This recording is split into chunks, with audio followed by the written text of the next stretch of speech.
I used to think of seaweed as just a beneficial whole food source of minerals like iodine, for which it is the most concentrated dietary source, and indeed just a half teaspoon of mild seaweeds like arame or dulse, or 2 sheets of nori a day should net you all the iodine you need for the day.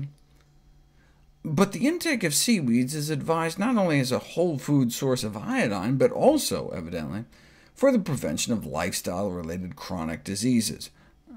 Based on what? Well, you'll see this kind of reasoning. The Japanese live long, they eat seaweed, and so they speculate that seaweed might have something to do with it, based on suggestive reports. But when you see lists like this of all the supposed biological activity some food has, you want to know, is this based on clinical data, meaning on actual people, or so-called preclinical data based on test tubes and lab animals? When a study like this is published, talking about the effects of seaweed-reconstructed pork diets on rats, what do you do with that information? Seaweed is one of the ingredients they're trying to use to improve the image of meat products, so they try to add grape seeds, or flax seeds, or walnuts, or purple rice, or whatever this is. I had to look it up. Thongweed. How's that for an image booster? You can look at epidemiological studies, meaning looking at populations, and indeed Japanese preschoolers who eat seaweed tend to have lower blood pressure, suggesting seaweed might have beneficial effects, which would make sense given all the minerals and fiber. But you can't prove cause and effect with that kind of study. Maybe it was other components of the diet that went along with the seaweed eating.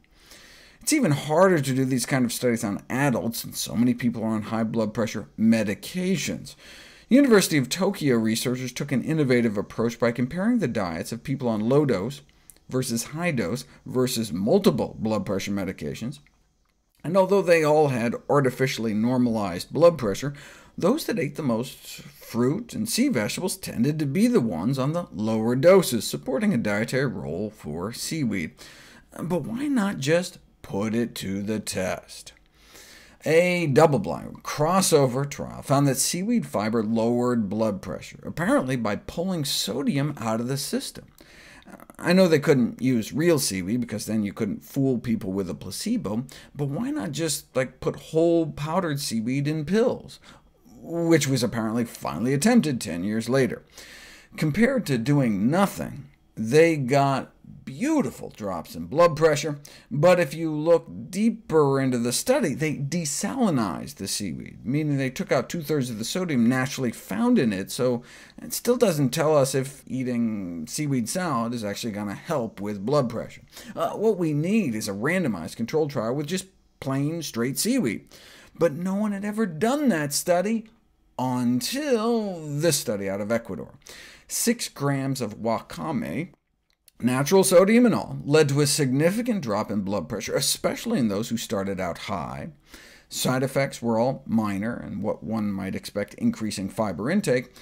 And the nice thing about whole food plant-based interventions is you sometimes get good side effects listings as well, such as the resolution of gastritis, stomach inflammation that they'd been having, as well as the disappearance of chronic headaches.